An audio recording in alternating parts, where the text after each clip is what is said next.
नमस्कार दोस्तों, मैं हूं दिलीप और आप देख रहे हैं न्यूज ऑल अपडेट। एक वाकया जिसके बारे में हम आपको बताने जा रहे हैं। महिला की यानी पत्नी की नौकरी लगी और पति को किया टाटा बाय बाय और फिर पति ने भी खेला खेला।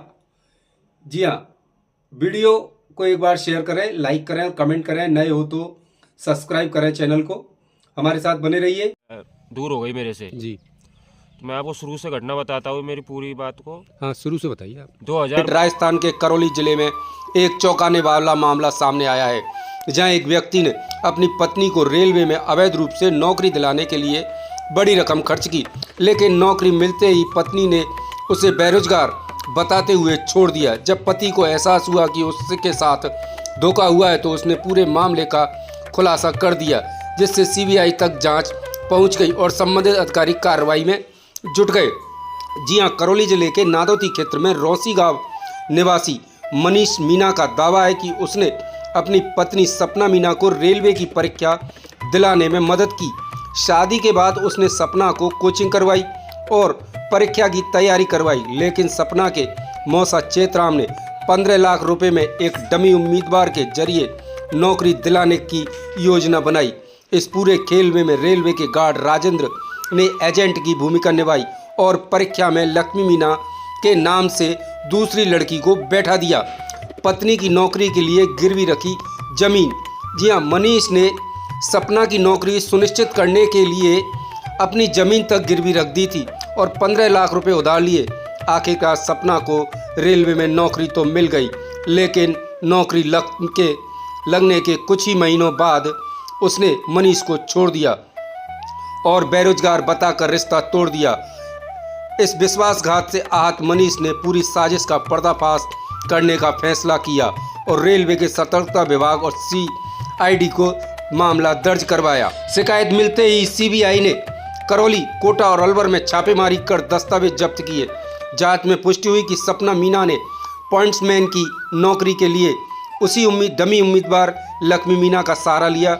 इस खुलासे के बाद रेलवे विभाग ने सपना मीना को निलंबित कर दिया, जबकि सीबीआई ने सपना और लक्ष्मी के खिलाफ मामला दर्ज कर लिया है। उसके बाद में उसने मेरे को छोड़ दिया, मतलब दूर हो गई मेरे से। जी, माता पिता मैं आपको शुरू से घटना बताता हूँ मेरी पूरी बात को। हाँ, शुरू से बताइए। 2022 में मेरी शादी हुई थी, तो 2022 22 जनवरी को। उसके बाद में फरवरी मार्च में मैं उसको कोटा ले गया था पढ़ाने के लिए। उसने बोला कि मेरे को तैयारी करना है और मैंने कि चल अच्छी बात है, तू तैयारी करने की बोल रही है। तो मैंने घर वालों से कही, मैं भी कोटा में प्राइवेट जॉब करता था पहले, रेलवे में। कोटा में हाड़ौती के में मैं साल भर उसको कोचिंग कराई बढ़िया। तो साल भर के बीच में मुझे बोला मेरा मैं श्रीराम बावड़ा और उसका कोई पहचान वाला है, वो मतलब हर तरीके से नौकरी लगाता है कोई उसका। मैं कौन है, है बात कर लेना उससे, मेरे को नौकरी लेना है और तू लगाया कैसे भी करके। ये कर बिल्कुल आशा से बात करी। वो मेरे कमरा पे आयो, माँ से कहा बात है, अच्छा दे रहे हो तो वालों की मुझको प्राइवेट में कितने कमाया हो तो जैसा रखो और बढ़िया है। और हमारे है मेरी नॉलेज में 1 रुपया उन्हें डूबेंगे। मेरी सरदारी है रुपया से नौकरी लगाऊँ जी।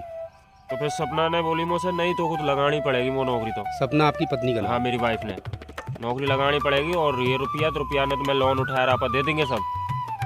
तो मतलब मैं भी थोड़ा फिर वो जो मजबूरन मोए घर बात करी मैं ऐसा बात है और देख लो माता पिता से बात करी? माता पिता से। तो फिर पापा ने उसे करी थोड़ी कहते रुपया खान चलाया, लेकिन फिर भी मैं मतलब झुग्गो आ गए, क्योंकि मैं वाले बोला था कि मेरे को लगनी है तो कैसे भी लगा। आपकी अपनी नौकरी लग जाए तो क्या बुराई है? हमारे भी थोड़ा वो आ गया था। तो मेरी चेतराम से बात होगी, मैंने चल ठीक है फाइनल कर लिया। और मेरी कौन सा वो है तो उससे बात करा मेरी जी। तो उसने मेरे को राजेंद्र से राजेंद्र कुंजेला है तो बोटू मिलने के राजेंद्र से मैंने बात करी। तो राजेंद्र मनीष कोई दिक्कत नहीं है, मेरा बढ़िया रेलवे में जानकारी है और मैं खुद रेलवे से जुड़ा हुआ हूँ और मेरा भी मैं खुद अब गार्ड बन चुका हूँ रेलवे में और मेरे साले का भी करा रहा हूँ, मेरी भाभी का भी करा रहा हूँ। बहुत से लड़कों का नाम बताया था जी। मैं कि देख लिया राजेंद्र, ऐसा नहीं हो मेरा रुपया डूब जाए, क्योंकि मैं कर्जा से रुपया ले रहा हूँ और मेरा रुपया डूब जाए तो मेरी तो वैसे ही माटी हो जाएगी। कितना कर्जा हो गया आपके ऊपर? सर अभी तो 30 लाख के नीचे उतर रहा हूँ। 30 लाख रुपए का कर्जा? तो उसके बाद में राजेंद्र ने कह दी कि नहीं मनीष कोई टेंशन नहीं, पूरा काम हो जाएगा। और अब रेलवे के जो अधिकारी है HS Meena deputy CPO Jabalpur से, वो अपना खास वो है और पूरा काम वो ही संभालता है।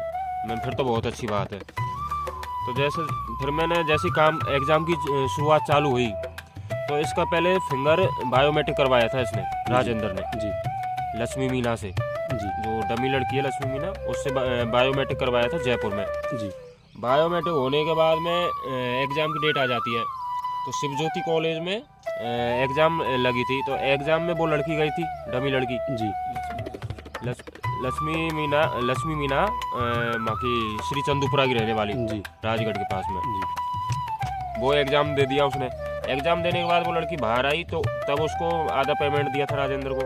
जी फिर उसके बाद में मेरे पिताजी से बोला, हम भी वहीं थे शिवज्योति कॉलेज के आगे हम बाहर थे, सपना, मैं, मेरे पिताजी, राजेंद्र, हम तो बाहर थे। तो लड़की ने एग्जाम देने के बाद पास है कि कोई दिक्कत नहीं है अंकल, बड़ी पेपर गया है, हो जाएगा।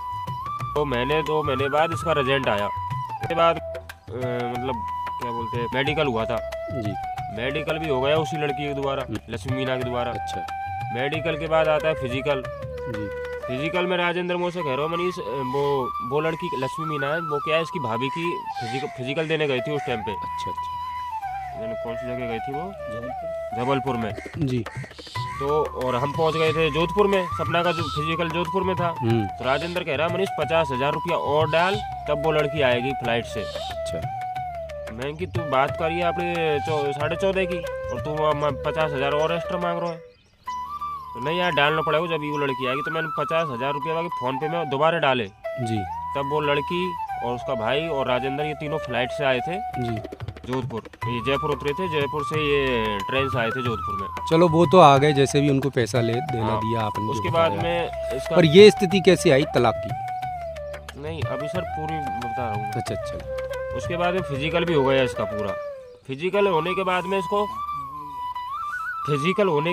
इसको लास्ट में वेरीफाई होते हैं कागज। लास्ट में वेरीफाई कागज हुए तो उसमें उसी लड़की ने कराए थे वेरीफाई भी, डमी लड़की ने। तो डमी लड़की वहाँ से वेरीफाई कागज करा के वो जो वो रहता है वो ट्रेनिंग लेटर, वो ला के हमें जयपुर में देती है जंक्शन पे।